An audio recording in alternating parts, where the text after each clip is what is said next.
Hey all, welcome back to part 3 of my interviews with bass players on the scene. This one's going to be a really exciting one. It's with Sam Skirrow, who currently plays with Clean Bandit, amongst other people. Sam's a great bass player, really funny guy. We had a really interesting chat actually because he said some very pertinent things about having a good work ethic as a bass player. He also talks about mental health issues within the music industry, which I think is really important as well. So please, I really hope you're going to watch this through to the end. He also told some great stories and anecdotes. For example, I remember once sending a mobile phone to a record label in a box with just my number on it, with a post-it note saying "call me." I actually did that. That is amazing. Me and Sam met up at the Twisted Fork Cafe in Stoke Newington, which is a really nice hang. I really hope you enjoy this. Please follow me on Instagram and subscribe to my YouTube channel. And obviously I'm going to continue to post some more content, which I hope you enjoy. All right, take care.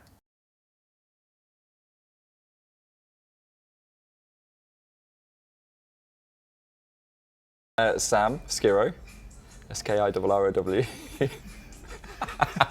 I play bass. I hate talking about myself. I should probably start with that. I should have told you that before we met.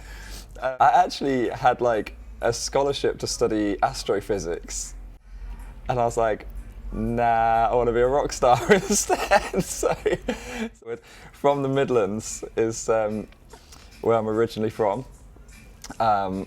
So a town that I'm not so proud of called Nuneaton, which most people will know from the train from London to Crewe. Started around the Midlands. I lived in London for a little bit, you know, a number of months. But yeah, Midlands is home for me, for sure. I like coming down to London, but I also like being able to leave. Sometimes I need a bit of space and a bit of like less people in my life. I studied for a year up in Coventry. After that year, it was kind of like, I guess you could see it as like a gap year course. So it would have been after A-levels. I didn't do music at A-levels. I went to this music course in Cov, which to be fair was really good. I have differing opinions on music schools. I think for me the one thing I didn't like was trying to learn everything when in my head I was really sure on what I did want to know and the direction I wanted to go in. So learning like Latin grooves or reggae music or like even like different rock genres, for me I was just like, I'm not really that interested, because I knew the style that I liked to play, I knew the kind of players I wanted to play like, I knew the job that I wanted. So music college was good for giving me a really good foundation, teaching me a bit of discipline, how to practice. Those were kind of the valuable lessons I think from music college. But I actually, after I'd done my year there, I got in touch with a bassist called John Thompson. He used to play for the Spice Girls, Girls Aloud, and I saw him at playing at like a clinic. It was a drum clinic, but he was just so happened to be playing. And then afterwards, I just went up to him. I was like, I need your job. Like, I need to play like you. I basically want to be in your shoes in like 10 years' time. So I asked him if I could have lessons, and he lived in London. And this was probably the sweetest thing that's ever happened in my life, I think. Probably a really defining moment as a musician. And he would drive up from London up to Cov in his like ridiculous Merc, which probably cost more than 60 quid in fuel.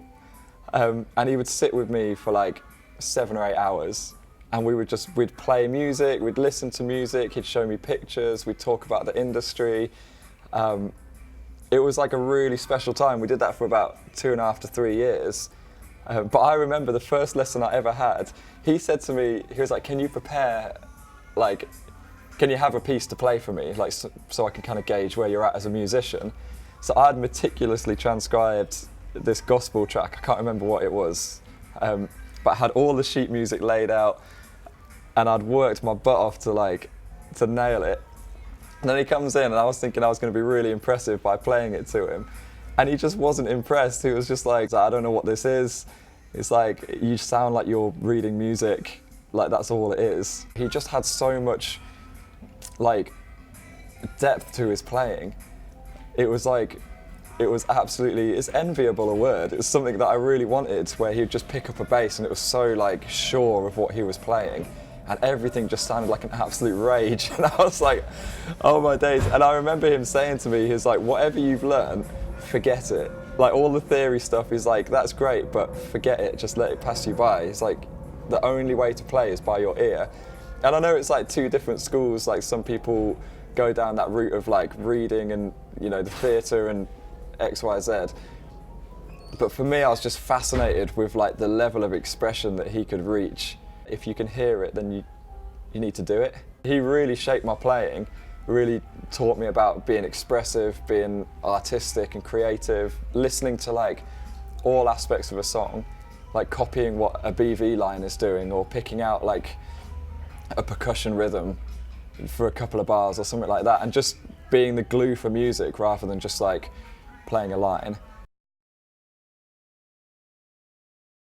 I started playing when I was about 12. Me and my brother started a band. He was a guitarist. I started trying to play guitar, but he was just way better, so I was getting really annoyed. And then my dad handed me a bass and was like, "Oh, try this." So literally starting out as a failed guitarist, basically, from like the outset. I quite liked trying to do stuff that people hadn't heard before. Whether it was just like playing, you got to imagine, like I was 12, 13 years old and we're playing in like the Nuneaton circuit of like emo bands. So most things, you know, at the time I had like long hair covering my face and stuff like that. Most bands are just playing like, most bass players aren't playing like Victor Wooten back then. They're just like playing with the plectrum. And I just wanted to do whatever I could that was different to that. So if they're playing low down, I just wanted to play high up, or if they're playing like I don't know, like pulsing eighth notes, I just wanted to play one note and just let it ring out. So I just wanted to try and do something different, which is basically all I ever try and do in life anyway. I don't know what went through my mind when I thought, I don't want to go to uni and do physics, I want to do music. I think I was just sick of education and like learning very like logical, factual stuff.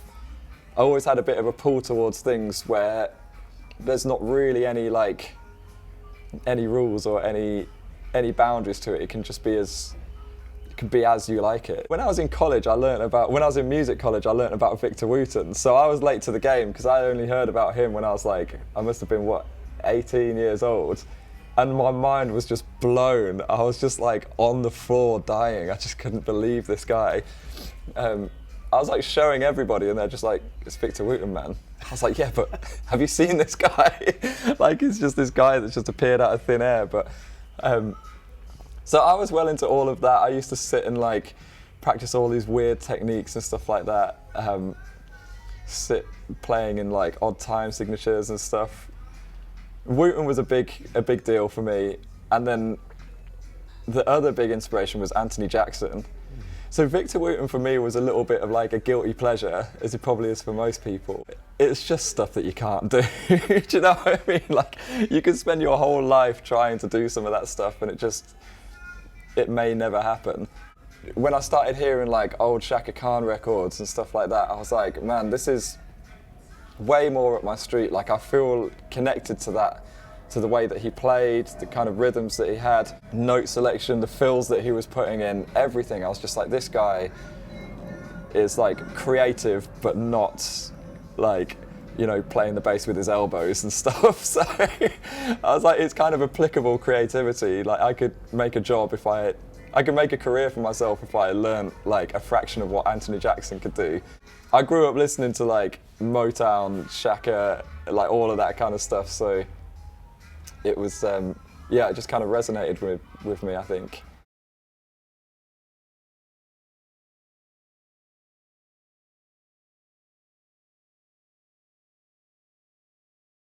Like, a lot of people perhaps assume that like gigging at a certain level or getting like the pop gigs or whatever is like an entitlement. Like, you're handed it almost. I don't know really many cases where that's true. I think everyone that I work with and know has worked like insanely hard and sacrificed a lot of stuff to get to that point. There was a lot of encouragement and a lot of shaping my expectations of what it's going to take to get to the point where I wanted to get to. I used to just go down to jam nights, which I hate saying because it's like, I feel like that's just become the cliche. It's just like, oh, I get to jam nights and network. It's like the two worst words in the music industry, right? So this is what I used to do. First of all, the word network, I just threw it out of my language entirely. I was like, I don't understand networking. I'm not business savvy naturally. I don't see people as business targets.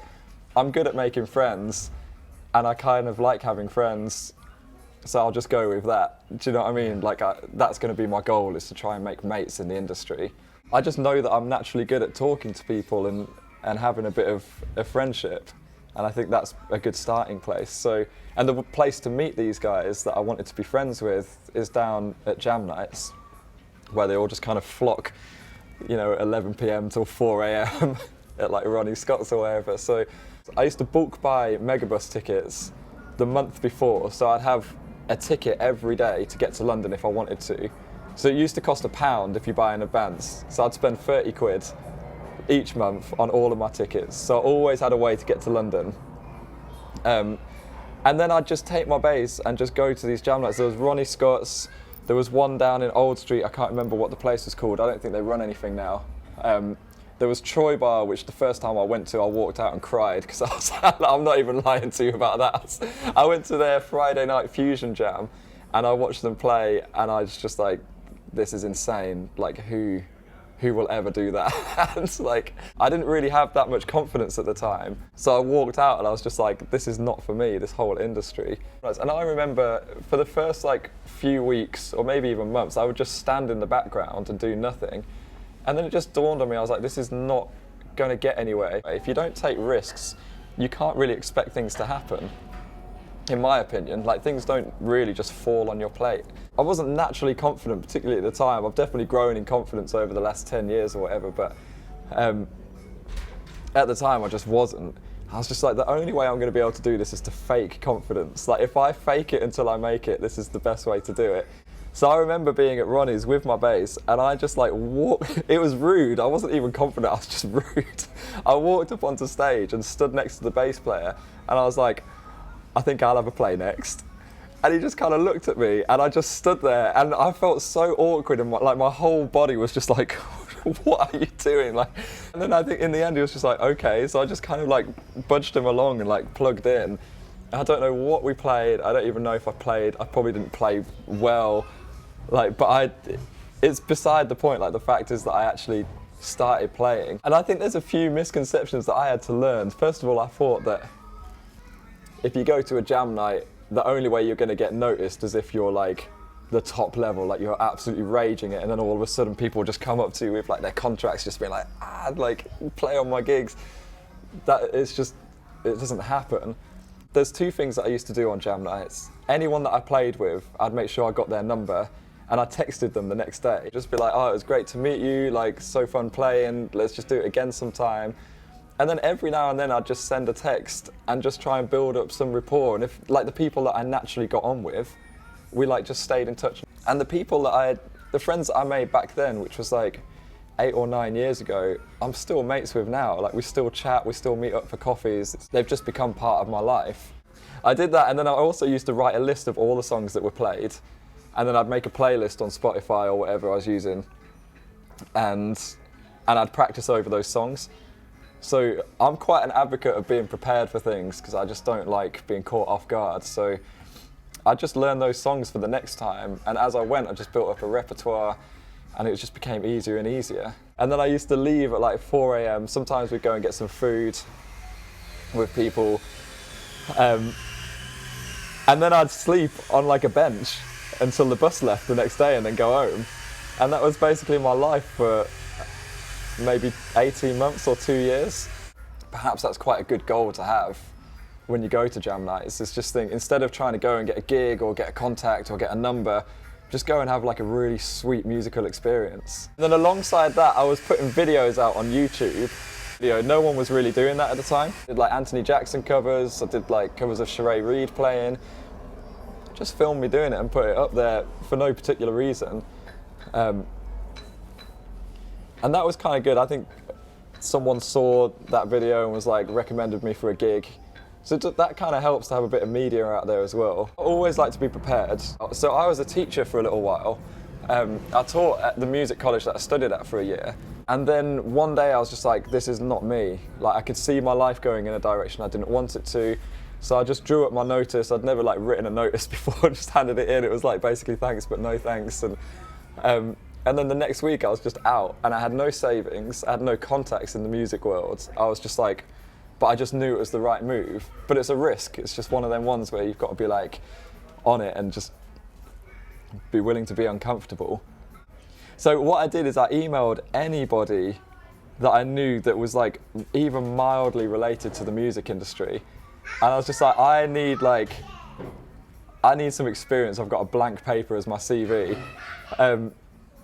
Anything that you could give me, literally anything. If I'm there just bringing you a cup of water, like I'll be there. And out of that I got one function gig.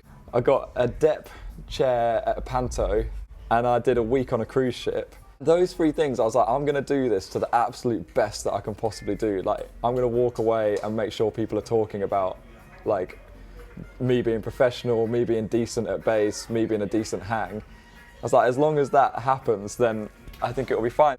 And then I think that just shaped my attitude for everything. I was just like, whatever it is, whether it's just like house banding somewhere or whether it's like whatever caliber it is, I was like, I treat it with the same level of preparation and give it my actual time, give it my best shot.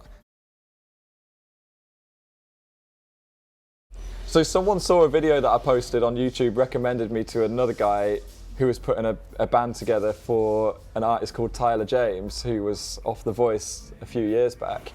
So I did that, and then at the time I was just like, damn it, I've made it, like I've broke through, like somehow this has happened by magic. And then he got dropped, and then I never got called for another gig for a year. It was like, it doesn't snowball. It was a really valuable lesson. Like, getting a pop gig doesn't mean you're now on the pop scene. Like, you just always have to keep working away at it. One really crucial gig for me was I did a dep gig for Raleigh Ritchie, for his bass player. And I only had like 2 days to prepare for it, and the MD, I knew the MD because I'd met him like a few years back, and he's from Birmingham, he's from like a similar area, so we knew of each other kind of vibe. So he asked me a couple of days before to dep on the Raleigh gig, and there was like no time to prepare, but I just pulled all-nighters, learnt everything, and just like, I did a really good job. Like, if I do say so myself, like I actually did a decent job on that gig. And I think he was just so surprised by the fact that I just came in and confidently nailed it. But only because I'd done so much hard work. Like, I don't think anyone knew that I just had like sleepless nights of playing bass and figuring stuff out. But I think he was so impressed by that he called me for a tour like the next month. And then it's just the same repeating process of like, whoever I'm around, try and make friends with, try and get their number and try and keep contact. I want to hang out with other musicians, like expand what I'm doing a little bit. And yeah, it's like I'm just naturally trying to catch up with people and keep people in my life and keep contact with people that are doing the things that I like and that inspire me. The Clean Bandit gig was actually through an audition, but funnily I'd text the MD like a couple of weeks beforehand, just a little like, hi, you're on my mind, how you doing, like what's going on? And then I don't know if that was related, but then like a couple of weeks later he phoned me up, he was like, oh, I've got an audition, do you want to come and do it? And I hate auditions with my entire heart. Like, I almost said no because I had such a bad audition experience the previous year. I was ready to like give up bass entirely after that. But this audition was different for me. He phoned me up and he was like, oh, we need someone that can run Ableton and like program up a synth keyboard, XYZ. I was like, yeah, that's me, definitely. Boom, phone down, get on my laptop, download Ableton, try and figure out how on earth it all works. I was like, I had no idea whatsoever. I was pretty savvy on a synth. I know how to like make sounds like with hardware synths, but Ableton and MIDI and all of this stuff, I'm just like, that is a different world. That's like some science stuff that I don't know. So I was trying to learn it all. I had about a week to do it. And then I was just like, a couple of days in, I was like, this does not feel like me. And if I'm going to go into an audition, I want to feel entirely like myself. And if I get hired for a gig, I want to be hired for me, not because I've managed to like master a skill by cram revising in a week. So I was like, I'm just going to go in and do me. Like, I play bass, I play a lot of bass fills, I play synth. Like, I had like a Dave Smith Mofo, I think I had at the time, you know, the yellow one. Yeah. And then I had a Moog Little Fatty. I was like, I'm taking my entire rig. I hired an 8x10 Ampeg stack. I was just like, I'm going the full hog, and I'm going to feel like myself, and I'm going to let loose. And if they want me, then sweet. And if they don't, then it's not a reflection on me. It's just that I'm not the right fit for the gig. And all of a sudden, it just gave me so much peace over it. So I just went in and just played exactly how I played. There was a lot of bass fills, there was mistakes, there was me not knowing how to control an 8x10 cab that I've never played through before. Like, there was everything. But I think what there was also was energy and a real sense of comfort. And I actually spoke to the Clean Bandit guys. We were talking about this last month, and they were like, you just seem so confident and relaxed in your audition, like you'd done it all the time. And I was like, man, I was the opposite. But I felt like myself. I wasn't relaxed, but I just felt chilled about it. So yeah, so I got that gig, which was sweet, and I've been doing that for like nearly 3 years, I think now. I think people just talk, like people have heard what I'm doing, or like they've heard recordings that I've done, and they're just like, oh, let's just get you in to do that. So I don't know, it does kind of snowball a little bit, but I still stick to it that you just always have to work. I don't think there's any space for complacency at all. One of the sets that we do is like, I think like 10 out of 12 songs were top 10s. It's ridiculous, and it's all up. It's like the highest energy set. It's like this 45-minute set we do. The set has changed quite a lot over 3 years, so it's become a lot more like live feeling. We're not really using MIDI instruments anymore. We're using kind of, you know, programmed up synths, which is quite nice. It feels a lot more organic. And the guys let me play bass quite a lot whenever I want, so that's quite nice. It just feels quite natural. On bass, at the moment, there's this one called Playboy Style. And it's just got a really nice kind of like slightly reggae feel to it. It's a bit of a standout one for me because it feels like a bop, like an actual groove that we can sit on. It's just a little bit of a slower tempo. It's a bit moodier. If I'm honest, it's a bit more in line with what I used to play like back in the day and what I used to listen to. So I like that because it's just, I don't know, there's a lot of room for bass in there. It's quite a prominent bass line. That one just excites me to play, basically. To be fair, my kind of pattern that I've adopted is that for most of these songs, because they're all so synth driven, for most of them I'll play like 2/3 of it on a synth, and then just like last chorus, just pick up my bass, and it just adds another energy to put live bass on the end and a couple of fills in there and little slides and whatnot.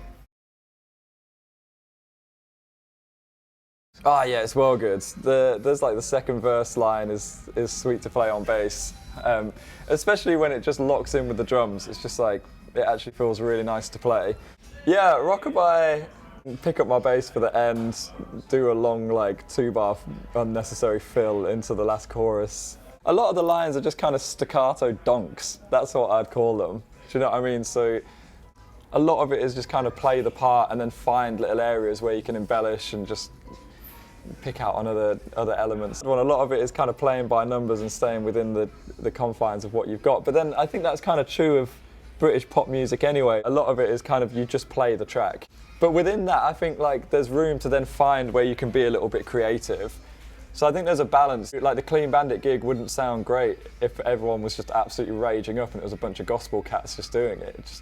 It wouldn't sound like a Clean Bandit gig. So you need to have those elements of like, this is essentially house music, so let's play some donks and let's play some house beats and do that. And then we just find these little areas where it's like, well, you know, we could put a little saxophone solo in there, or like, here's a really nice spot to do like a little bass run going down, which maybe like the keys player could mimic as well. So I play with Raleigh Ritchie still, and that's such a good gig as well. That's a very different gig, much more kind of live bands, a bit more like, a bit more of an urban-y sound. if that makes sense. And those guys I've known for like 7 years. Yeah, we listened to like rehearsal recordings from 2013 the other day. So, yeah, so that guy, he's got a new album coming out in September, which is kind of sweet. So I reckon there'll be some touring with him. This guy called Kena, new guy on the scene, just unbelievable talent. He's a real sweetheart as well. So, and that gig as well is just kind of, it's still finding its feet with the sound. So I think all UK gigs are like this. You start off with like mimicking the exact track and then just see how far you can push the boundaries before being told off by the managers or the label or someone else, and then just wind it back a little bit. So, but I get it, because it's, you know, it's for consumers. It's not really for us as musicians. As much as it's nice to play like big long bass fills or hear a drum fill or whatever, you've got to really think about the end user, like who's listening to it. And half the population of like, you know, 13 to 21-year-olds don't understand about bass fills that go over the bar. They don't like losing the one. Do you know what I mean? Like they just want to hear the track and they want to see their favourite people on stage. So, you know, we've got a job to do the job, and then every now and then find these little pockets where you can just like move outside and keep it fun and interesting for yourself, if that makes sense. Yeah, they pop in every now and then. Mostly in like festival season, if we're doing the same headlines. You know, we've done a couple where Jess Glynne's popped in, or like Zara Larsson's just like jumped in. Yeah, all the time actually. It's quite sweet. They're just so stoked to see like Jess on stage or whoever on stage as well. There was one gig where I think Grace announced that Sean Paul was here as like a surprise guest, and she got the wrong gig and he wasn't there.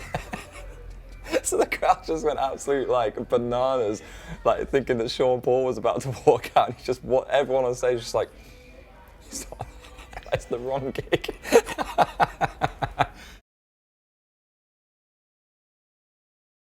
Well, I'm really focusing on writing at the moment. Here's something that I was never really told as a young buck. Writing is 100% the way to go as a musician. Touring's got like a shelf life on it. You can't, unless you get like the right gig. The older you get, the more gigs are looking for like 21-year-old guys with tattoos. Do you know what I mean? They're not looking for like guys who are 40-something and blah, blah, blah. Unless you get, you know, I'm sure Sting is probably not looking for the 21-year-old tatted guys. But it's really worth thinking about what you want long-term in your career. Like if you want to make it past, say, like 28 and still be touring. Well, I'm 32 and I'm thinking, thank God I've got a baby face, because like if I didn't know how it goes, like I see so many people just being like, right, we want someone that's 21 to 25, blah, blah, blah, blah. I'm like, it doesn't really matter, does it? Like if you can do your job and you're not an idiot, then that's what matters. Writing brings like recurring income, static income. The more songs you write, like the more it builds up as well, your repertoire and what comes to you and royalties and X, Y, Z. So like long term, that's just a much better plan. And for me, I've just found so much life in like creating something rather than like mimicking someone else's songs and playing that as my career. No, I've just found so much freedom in sitting in a room with someone, starting out with nothing, and then by the end of a day or two, you've just got something brand new that no one's heard, and it gets people excited. It's really fun. I'll still take touring gigs for sure, because I do love it, and I love putting my mark on live gigs. But I'm so in love with writing music right now. And the thing is for me is like even a year ago, I wouldn't have classed myself as a writer. I didn't even think I could do it. And I'm not a lyricist. I think there's a difference. I'd thought that writing is like, oh, you come up with lyrics. But you can come up with music or ideas or like different vibes or beats or whatever, or even just sit in a room and like guide where it's going. And I just really wanted to do it. Like I felt unfulfilled. I felt frustrated to be playing other people's music all the time and not have my own like outlet really. So yeah, just like trying to fill up any spare day with a writing session or like creating some sort of music on my laptop and sending it to people. I feel like I'm starting out again, to be honest, but it's quite exciting. I find quite a lot of life in doing that. But then I feel like I need regular stimulation as well. I just need to be like something new all the time. There's two things that I'm really passionate about in a way. I love trying to help people get into the game a little bit, because I just know how much of a struggle it was for me. I did so many things wrong. Like, out of all of the right things I did, they're just a fraction of the percentage of like wrong stuff that I've done. No one in my circle of friends at the time, when I left teaching, no one was doing this. So I was like, I don't know how to get a gig. I like to tell people like what I've tried and what's failed, and like what I've tried and what's worked, and try and just give people a leg up in the same way that I feel like John gave me a real leg up with those lessons and investing in me. Like, it was more than lessons, it was an introduction into this whole music industry. So I really like trying to help people get in, and that's why I wanted to start writing the blog and just document things like that, sending a phone and that. And then the other thing is, I'm really conscious, and I think everyone is now, which is really nice, but I'm really conscious of mental health in this industry, because I think there's too many tragic stories of people just like not even topping themselves, like people just giving up, talented people just losing absolute heart or just not believing in themselves. That's really sad as well. There's so many levels of like tragedy, and so I don't know, I've got a real like passion for people that struggle with that. Beneath like the whole kind of wow factor, and obviously we all want to take private jets and we all want to go on a tour bus and do gigs to like 80,000 or whatever, like everyone wants to do that, but you don't see that like people come off stage and they don't know who they are. Do you know what I mean? Or they've just got no sense of direction. I'm not trying to be a Samaritan, but I just want to like bring awareness and bring a reality to it. This was probably the point where I was like, I knew something was slightly wrong with me. I remember once being in a hotel in New York on Times Square, so you could look out the window, you see all of Times Square.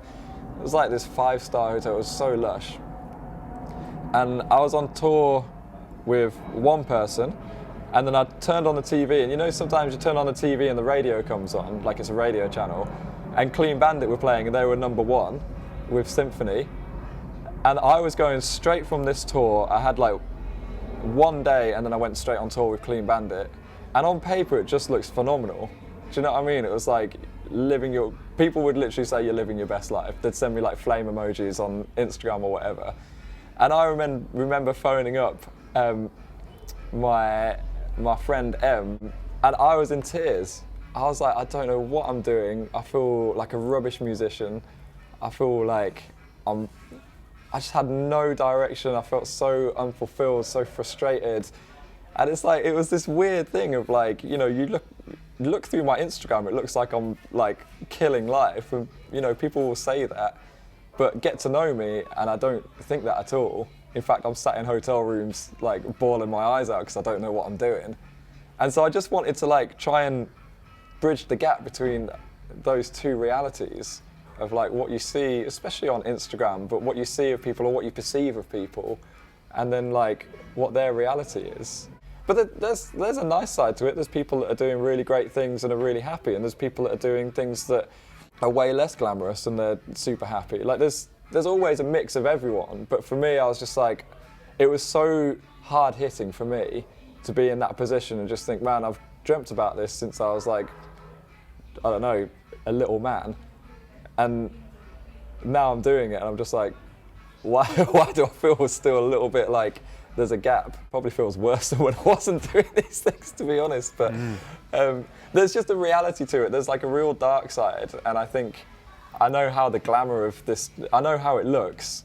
It looks so amazing, but it feels so empty.